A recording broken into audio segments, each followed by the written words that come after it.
são só retos. Ele alegra o coração.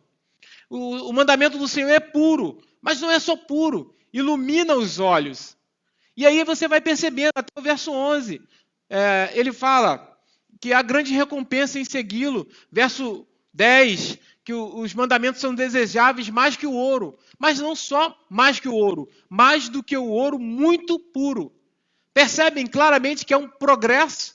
Há um progresso de algo mínimo, o macro, para o micro, ou, se assim posso dizer, de uma coisa ampla para o específico. E por isso é que eu quero tratar com vocês essa noite sobre progresso. Mas não sob a perspectiva do progresso que é derivado do positivismo. De um progresso tão somente pelo homem, ou para o homem, mas num progresso que a gente percebe nitidamente na vida do salmista. Porque por mais que a ideia de progresso tenha se deturpado na nossa sociedade, nós somos desafiados pelo Evangelho a progredir. Alguém duvida disso? Nós somos desafiados a cada dia a progredir, ao progresso. E por isso o tema da mensagem hoje é ordem para o progresso. Existe uma ordem que é dada a mim e a você para que possamos progredir. Não um progresso segundo o positivismo, não um progresso segundo as leis desse mundo, mas um progresso em uma vida espiritual sadia. Um progresso que não nos leva para cima, mas que nos leva para baixo. Que não nos exalta, mas nos humilha diante da cruz. Isso é possível. Porque por mais que isso possa parecer regredir, isso de fato, diante de Deus, é um grande e necessário progresso. Amém? Examinando então essa primeira parte, nós percebemos a necessidade de progredir. Deixando de lado um pouco, então, essa ordenança, a gente vai, então, perceber que o texto deixa claro uma necessidade para o progresso.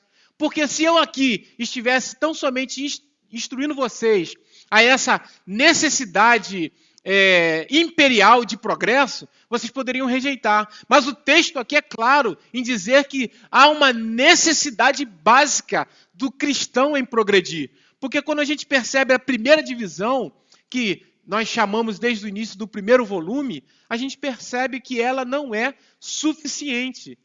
Porque o que ela fala? Ela fala de um Deus criando. Vou repetir. Versículo 1. Os céus proclamam a glória de Deus, e o firmamento anuncia as obras de suas mãos. Um dia declara isso a outro dia. Uma noite revela conhecimento a outra noite. Sem discurso, sem palavras, não se ouve a sua voz, mas a sua voz se faz ouvir por toda a terra. Suas palavras até os confins da terra. Ali pôs uma tenda para o sol, que como um noivo sai do seu aposento, e como herói se alegra e percorre o seu caminho, sai de uma extremidade dos céus e percorre até a outra extremidade. Nada se esconde ao seu calor. Isso é lindo demais. Não é maravilhoso? Alguém duvida que isso aqui seja belo? Isso é o fazer de Deus em meio à humanidade. É belo. Isso é lindo. A criação, os céus proclamam a glória de Deus. O que o salmista está fazendo aqui, irmãos, é acordar de manhã e ver o sol nascer e dizer, olha que coisa linda. Olha que coisa fantástica. Esses dias eu estava vendo, alguém tinha postado uma foto, acho que foi o Almir, postou uma foto que tirou do carro andando. Foi, Almir? Tirei essa foto do carro andando, um entardecer na beira da praia, que o sol se pondo entre os coqueiros, aquele alaranjado maravilhoso, uma foto linda. E aquilo declara, aquilo mostra as obras das mãos desse Deus. Esse é o primeiro volume. E à nossa volta existem milhares de pessoas que não discordam em nenhum momento e em nenhum centímetro de que aquilo é obra de Deus. Nós convivemos com pessoas em nossas famílias, em nossas escolas, em nossas faculdades, em nosso trabalho, que concordam com a gente quando a gente afirma que aquilo é bonito.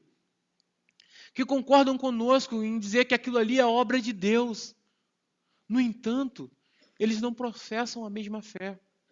Nós vivemos em um país que muito dito, um país cristão. Todo mundo, todo o Brasil, eu me arrisco a dizer, já ouviu falar de Jesus. Ah, Jesus é bom, ir para a igreja é bom, Deus é bom. Mas elas não conseguem mudar de vida. Não conseguem se prostrar diante da cruz, não conseguem reconhecer e no momento de decisão em suas vidas, tomam decisões equivocadas.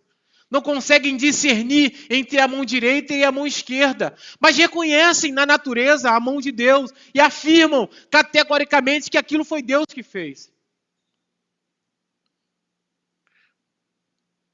Isso só acontece porque elas pararam ali. A maioria dessas pessoas pararam no versículo 6. Não se aprofundaram, não progrediram para o segundo volume. Percebem? Estão estacionadas nesse primeiro volume, verso 1 ao 6. Que maravilha! Os céus proclamam a glória de Deus e o firmamento anuncia as obras de suas mãos.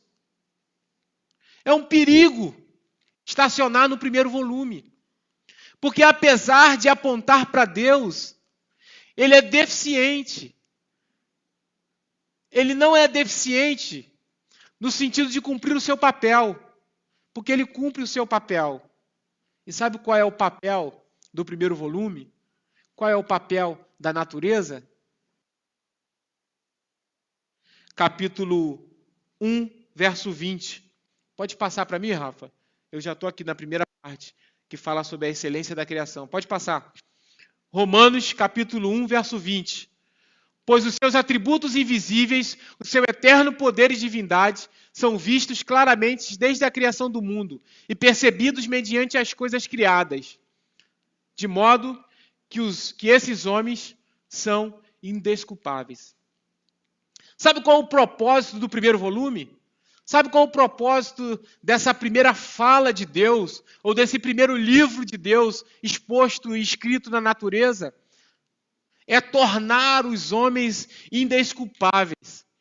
Porque quando o cidadão se depara com essa formosa criação de um Deus amoroso e não progride para a lei de Deus, ele se torna indesculpável. Porque ele reconhece Deus naquilo. Ele diz, isso é de Deus. Foi Deus que fez. Isso é maravilhoso demais da conta. Isso é bom demais. Mas para mim está bom aqui. E estacionando aí, ele não progride. Porque apesar de o primeiro volume, apesar de a revelação criada apontar para um Deus santo, ela não salva. Ela não redime. Ela não cura, ela não transforma. Eu estou falando aqui para gente que talvez você esteja pensando aqui, cara, realmente, aquele cara que trabalha comigo. Esses dias eu estava conversando com a minha chefe, e aí ela estava falando que estava tendo contato com alguns princípios da religião budista. E aí eu estava conversando com ela sobre algumas coisas e tal, e aí eu já tinha conversado com ela sobre a fé em alguns momentos, e em um momento ela se tornou resistente àquilo que eu falava. Quando eu falava da bondade de Deus, do amor de Deus, da intenção do cuidado de Deus sobre o ser humano, a necessidade. Mas quando eu falei com ela sobre o pecado, ela falou assim para mim, Vladimir, tá de brincadeira, um casal lá não sei aonde, o que eles fizeram, eu sou culpado? Eu sou pecadora? Para com isso, você está pirando, né, cara? Ela falou para mim assim, pô, Vlad, você tá tirando. Ela é paulista, está tirando comigo. Você vai falar para mim que, poxa, por que Deus então deu a oportunidade? Deus é Deus, por que Deus deu a oportunidade então deles caírem? Pô, se eu sou Deus, eu chego e elimino as possibilidades. Ela parou ali. Parou no primeiro volume. É muito bom nós reconhecermos que Deus é bom. Deus cuida da gente. E quando eu falo isso, talvez você esteja pensando nessa pessoa que você conhece. E de fato isso pode estar acontecendo com essa pessoa. Mas eu queria ir um pouco mais a fundo. Será que isso não está acontecendo comigo e com você muitas vezes? Será que nós não estamos aqui há muitos anos e aquilo que a gente tem acreditado que seja fé de verdade não seja tão somente o primeiro volume? Eu queria que você pensasse agora em você, porque nós temos essa tendência de que quando alguém fala, a gente tenta transferir aquilo para o próximo e dizer, pô, como aquela pessoa poderia ter ouvido essa mensagem? Mas se Deus te trouxe aqui, Ele quer falar com você. Eu queria que você pensasse isso. Será que você está aqui hoje, você faz parte dessa comunidade há muito tempo, e é para você que eu quero falar. Você está aqui há muito tempo, muitos anos, desde a fundação dessa comunidade você está aqui. E a sua vida talvez seja tão somente pautada naquilo que Deus revelou na natureza, que não salva, que te condena, porque te torna indesculpável diante de Deus. No entanto, não transforma a sua vida, não faz você nascer de novo, não faz você ter nova natureza, porque a Bíblia diz que aquele que roubava, não roube mais, mas antes trabalhe e tenha para ajudar. Por isso a necessidade do progresso. Eu queria te desafiar a refletir sinceramente sobre seus atos, sobre a sua vida espiritual. E é sobre isso que nós estamos falando hoje. Será que hoje você não está se encontrando estacionado no primeiro volume? Será que o glória a Deus que você dá está pautado tão somente naquilo que você tem percebido que Deus tem feito ao seu redor? Quantos de nós, irmãos, quantos de nós, amigos, gente, temos deixado de crescer, temos deixado de amadurecer. É uma urgente necessidade de amadurecimento. Nós precisamos amadurecer, nós precisamos progredir. Há uma ordem, um imperativo. Você não tem escolha, você tem que progredir. Porque se você estacionar no primeiro volume, se você estacionar na primeira parte do Salmo, se você viver a sua vida cristã tão somente pautada na maravilhosa obra de Deus na criação, isso não te transforma. Isso te leva para o próximo ponto, mas isso não te muda. Isso não faz você se prostrar diante da cruz e dizer, miserável, pecador que sou, não mereço, mas é graça. Isso não te leva a essa condição. Isso não é capaz de fazer você enxergar o seu pecado. Isso te torna indesculpável diante de Deus. Isso te torna indesculpável. Agora eu queria falar para você que nos visita, ou você que vem aqui há mais tempo e que ainda não tomou essa decisão por Cristo, que você ainda não recebeu ou não entregou a sua vida para Cristo como seu Senhor e Salvador. E eu queria dizer para você que vir à igreja, assistir os cultos, ter um bom comportamento, ser um bom pai, uma boa mãe, um bom filho, cumprir as regras, ser um bom cidadão, tudo isso é resposta de alguém que está parado no primeiro volume. Você precisa progredir. Você precisa entender que sem Cristo você não vai a lugar nenhum. Você não é ninguém. Você não é nada. Nós precisamos progredir. Há um chamado. Não é uma... Cara, o que você acha de fazer um progressozinho na sua fé? Não é isso. Há um imperativo. Um necessário imperativo. Há uma necessidade. Há uma necessidade porque se você para no primeiro volume, a única coisa que te resta é ser culpado, porque as obras das suas mãos te condenam, porque ao contemplá-las, você não o adora, você não se rende e não se prostra, você não nasce de novo, você não muda de vida. Você precisa progredir, você precisa avançar. Eu também. Vamos lá. Ponto 2. Segundo volume, que trata sobre a perfeita lei do Senhor.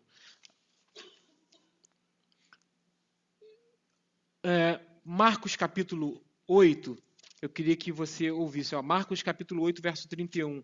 Um exemplo de alguém que caminhou com Cristo, no entanto, estava estacionado no primeiro volume. É Pedro. Marcos capítulo 8, verso 31 ao 33.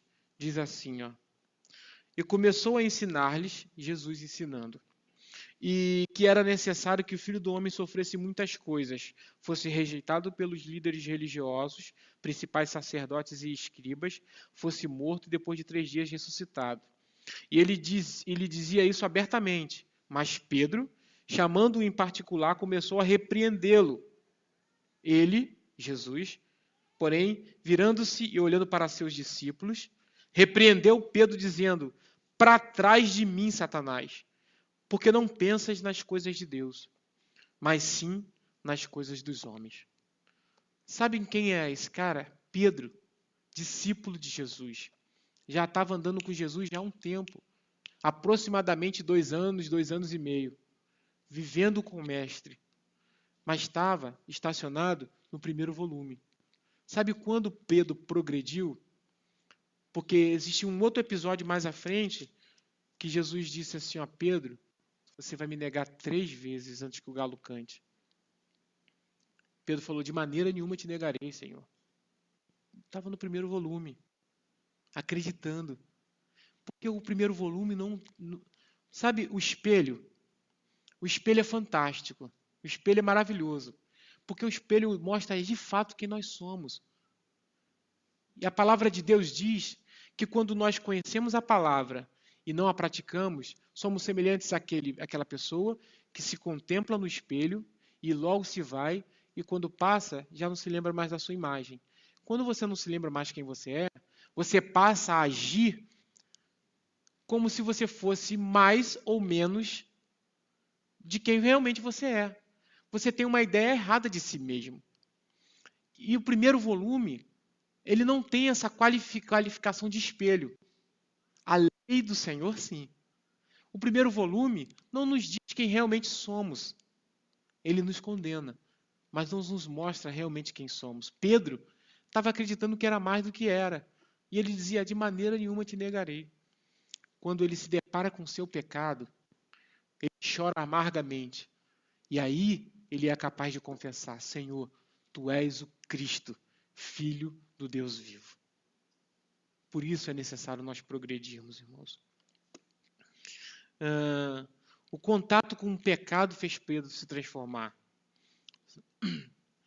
Só a palavra, só o segundo volume dessa obra reveladora de um Deus santo, de um Deus trino, é capaz de nos transformar. Porque no verso 7 ele diz, olha, é muito interessante isso, gente. Ele fala assim, apesar de ele exaltar, dizer, os céus proclamam a glória de Deus e o firmamento anuncia as obras de suas mãos, no verso 7 ele diz assim, a lei do Senhor é perfeita.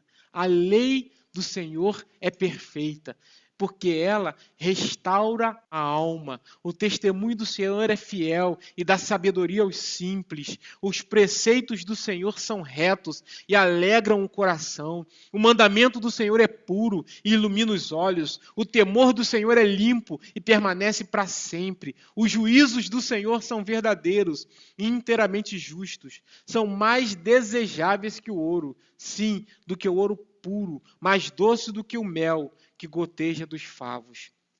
Gente, a lei do Senhor é perfeita. Provérbios capítulo 4, 18. Passa para mim, Rafael, por favor. Dá a precisa necessidade de progresso, porque diz que a vereda do justo é como a luz da aurora, é como o amanhecer. Para trabalhar bem cedo, você sai e está escuro. E à medida que o dia vai clareando, até que chegue meio-dia. E aí o dia está totalmente claro. Assim é a vereda do justo, assim é a nossa vida. A vereda do justo é como a luz da aurora, que brilha cada vez mais até ficar completamente claro. Nós temos que progredir, irmãos. Nós precisamos progredir na nossa fé. E se a gente estiver estacionado tão somente no primeiro volume, nós não progrediremos. Nós não vamos nos deparar com a palavra. Só a palavra nos pode dar essa condição de progresso. Há uma necessidade essencial do ser humano, é essa necessidade de progresso. Só que esse progresso só é possível mediante a palavra, porque a lei do Senhor é perfeita. E há outros textos que reforçam essa ideia, como por exemplo 1 Coríntios 13:11, que o apóstolo Paulo diz que quando eu era criança, falava como criança, pensava como criança, mas assim que cheguei à idade adulta, acabei com as coisas de criança. Hebreus 5:12 diz, de fato, embora já deveis ser mestres, ainda precisais que alguém vos ensine de novo os princípios rudimentares da palavra. Ainda precisam receber leite. Nós necessitamos progredir. E o progresso só é possível mediante a palavra do Senhor. Não é um progresso tão somente existencial. Não é esse tipo de progresso que eu estou chamando e que a palavra nos está incentivando. É um progresso que nos leva ao amadurecimento. É um progresso que nos leva para baixo, para que assim nós possamos olhar para cima. Se você insiste em ficar parado no primeiro volume, se você insiste em basear a sua vida tão somente naquilo que você aprendeu até hoje, na fé, e está bom, você está morto, porque não anda mais, não caminha mais. E quem está parado está morto, porque vida é sinônimo de movimento. E o Evangelho, ele promove essa inquietude no ser, levando-o a se mexer, a se mover, a progredir.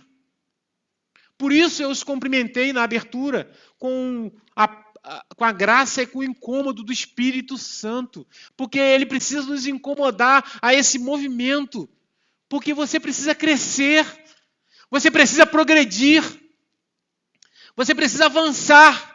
Você precisa deixar de ser a pessoa imatura que você era para passar a responder de forma madura as respostas às questões da vida. Até quando você vai viver assim, prostrado? Nós necessitamos de progresso. E esse progresso não é possível por si mesmo. Eu não posso progredir por mim mesmo. Ninguém aqui duvida ou discorda de mim com relação à necessidade de progresso. Só que nós precisamos alinhar essa expectativa de progresso. Porque não adianta você achar que vai progredir parado no primeiro volume, contemplando. Como está bom aqui. Deus tem me levado, Deus tem sido bom comigo. Deus tem muito mais para você. Deus quer te usar para poder salvar vidas, para transformar pessoas, para levar pessoas a reconhecer a Cristo como Senhor e Salvador de suas vidas. Deus quer te usar para educar o seu filho no caminho que ele deve andar, para que assim, quando ele crescer, ele nunca mais se esqueça e ele possa reconhecer o quanto foi importante o ensinamento que você o deu.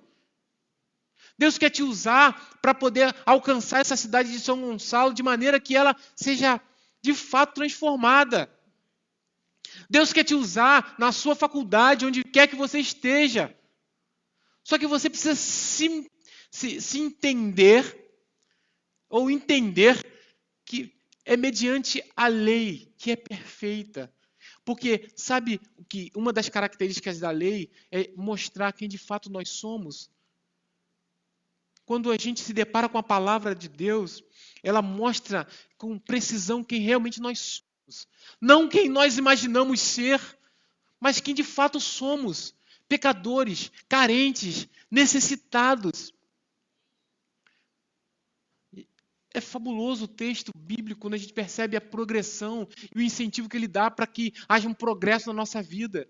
Progresso significa ir em direção ao segundo volume, ir em direção à palavra. Sabe quem é a palavra? Quem é a palavra?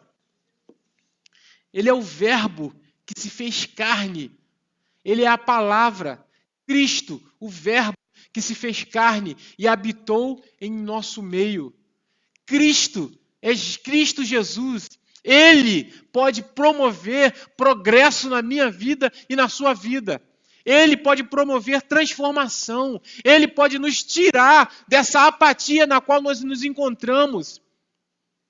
Ele pode remover de nós esse sentimento de amargura pelo simples fato de estarmos estacionados no primeiro volume. A gente acredita que já chegou ao ápice. Ah, tá bom aqui. Não! Deus tem muito mais para você. Deus quer te conduzir ainda mais. Deus quer levar você para um caminho melhor e mais excelente. Deus quer usar a sua vida. Ele tem muito mais para você. Mas você tem que progredir. Nós temos pregado semana após semana a graça.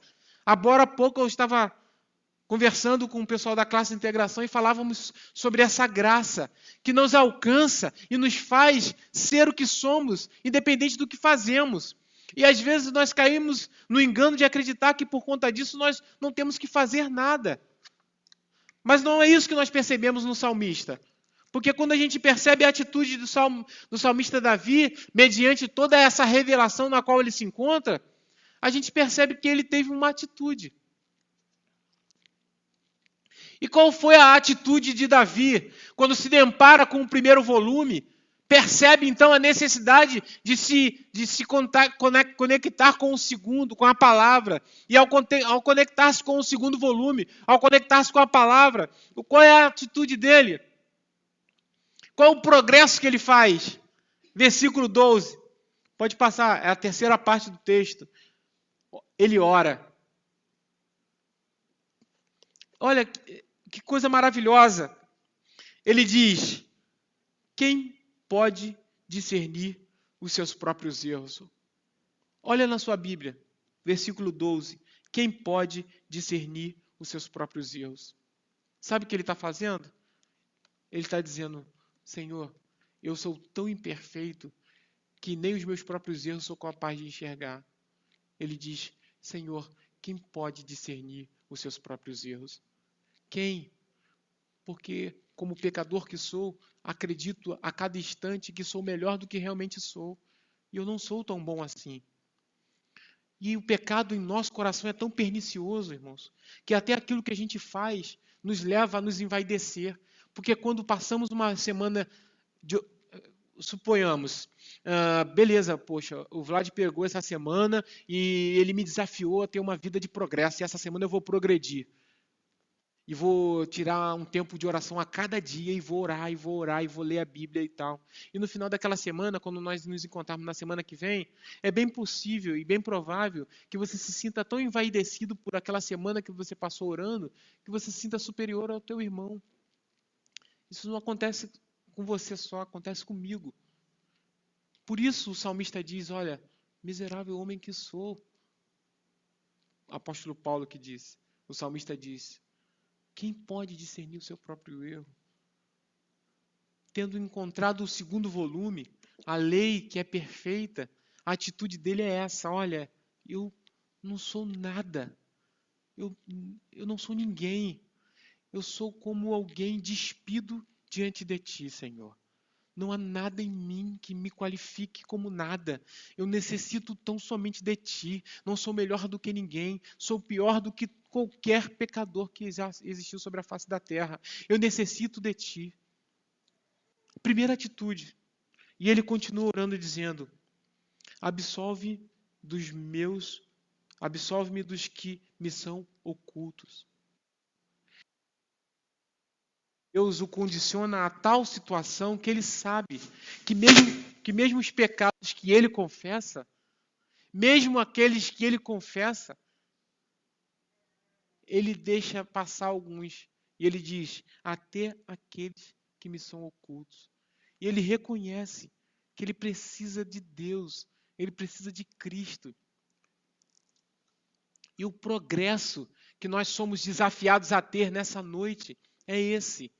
É progredir para baixo. Porque nós temos a tendência a nos sentirmos muito, autossuficientes. Nós temos a tendência a nos sentirmos e nos muito confortáveis. Não, aqui eu dou conta. Aqui tá bom para mim, aqui eu confessei um pecado hoje, outro amanhã. Você não é nada. Você não é ninguém. Você precisa progredir para baixo, para a cruz. E o salmista continua: guarda o teu servo da arrogância, para que não me domine. Então serei íntegro e ficarei limpo de grande transgressão. As palavras da minha boca e a meditação do meu coração sejam agradáveis à tua presença, Senhor, minha rocha e meu redentor.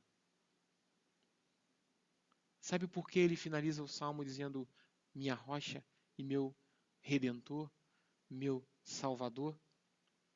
Porque ele conseguiu enxergar o caminho do progresso.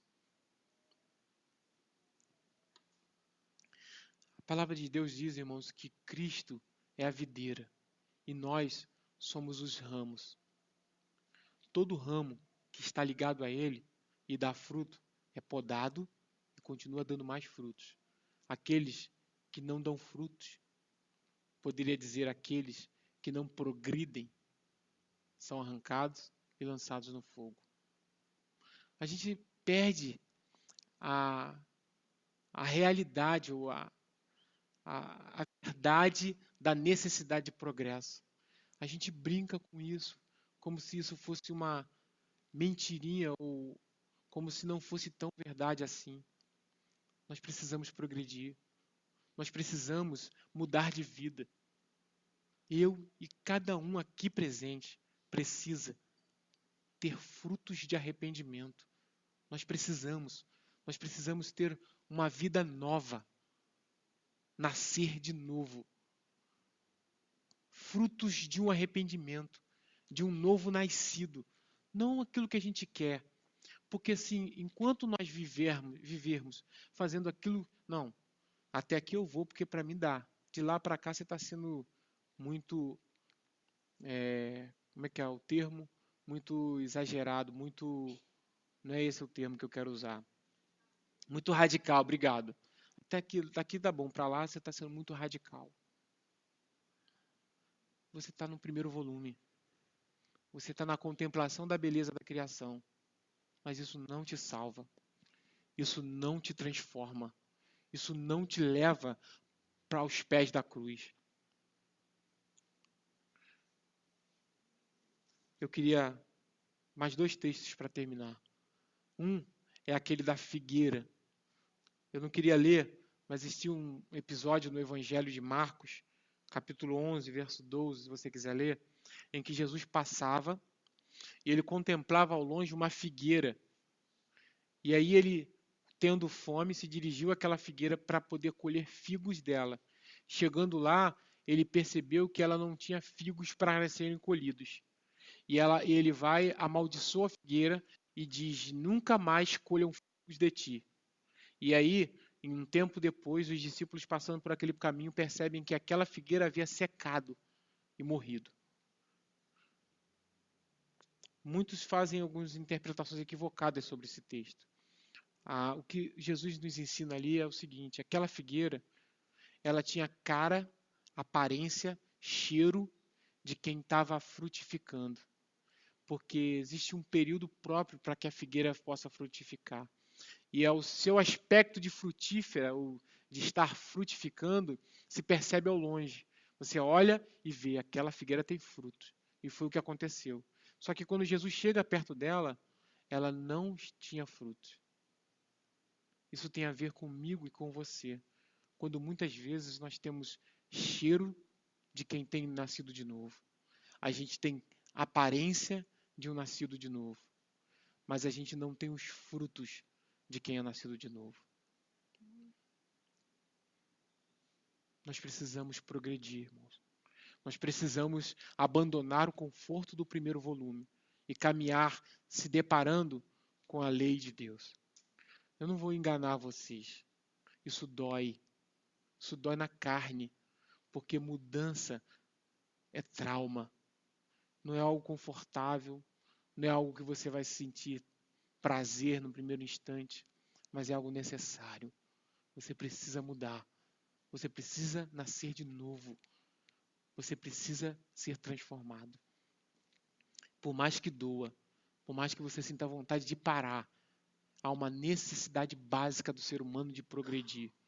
Se você está aqui hoje, ainda não entendeu isso, você precisa entender que o seu progresso é estar aos pés da cruz.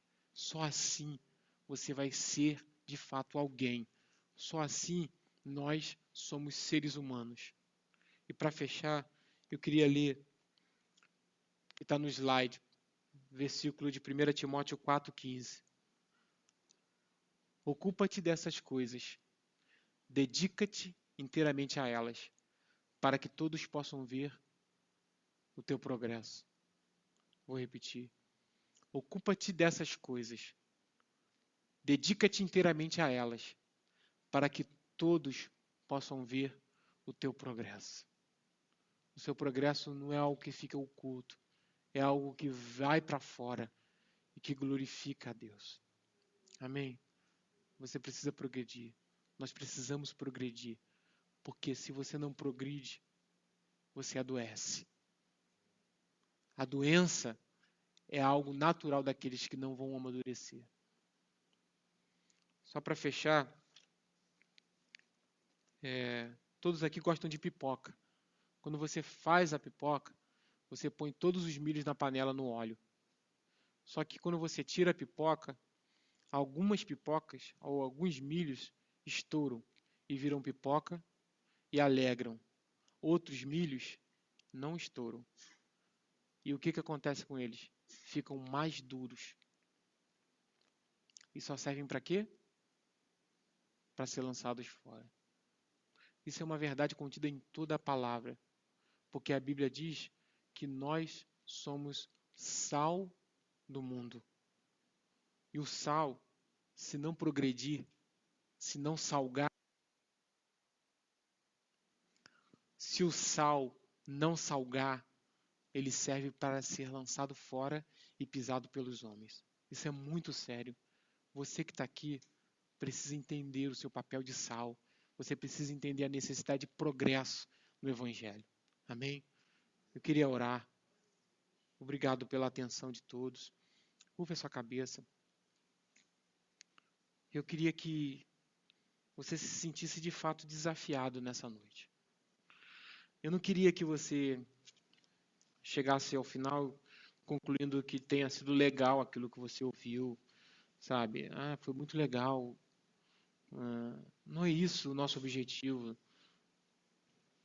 Se você não mudar de vida, se a lei do Senhor, que é perfeita, não transformar nossa vida, o objetivo não foi cumprido.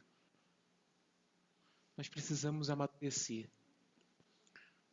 A graça, ela é derramada sobre nós incondicionalmente. No entanto, ela nos desafia a tomarmos uma atitude. E aí? Você vai, como milho, estourar ou endurecer? Vai levar alegria ou vai ser lançado fora? Isso atinge a todos aqui. Se você ainda não é um cristão, eu te pergunto, e aí? Vai progredir ou vai estacionar? Vai se transformar ou vai adoecer? Só há uma esperança, só há um caminho, que é o caminho do progresso no Evangelho. Amém? Senhor, nós te agradecemos por sua palavra. Nós reconhecemos, Senhor, que não somos nada sem ti. Nós queremos encarar o desafio de progredir numa vida ou numa espiritualidade sadia diante de ti, Senhor. Por favor, nós pedimos que o Espírito Santo esteja trabalhando em cada coração, nos fazendo, Senhor, dar não só uma resposta positiva, mas uma resposta madura para os dilemas da vida. Pai, por favor, nos leva, Senhor, a esse amadurecimento, nos leva, Senhor, a essa condição diante de Ti e diante dos homens. Como fez o Teu servo Davi. Ó Deus, tem misericórdia de nós, Senhor. Nós nos prostramos diante de Ti, reconhecendo, Deus, que não somos nada. Purifica-nos, Senhor, e seremos puros. Lava-nos, Senhor, e seremos limpos. Ó Deus, em nome de Jesus. Promove, Senhor, no nosso meio, novo nascimento. Promove progresso, Senhor. Em nome de Jesus, nós confiamos a Ti as nossas vidas. Nós confiamos a Ti, Senhor, esse desafio que nos é dado de progredir. Por favor, tira-nos, Senhor, desse conforto que nos atrai. Fortalece-nos. Ajuda-nos, Senhor. Ajuda a Tua igreja. Faz, Senhor, desta igreja uma igreja forte, uma igreja viva, que Te adora e que progride para uma espiritualidade sadia. Em nome de Senhor Jesus. Amém. Amém. Deus abençoe.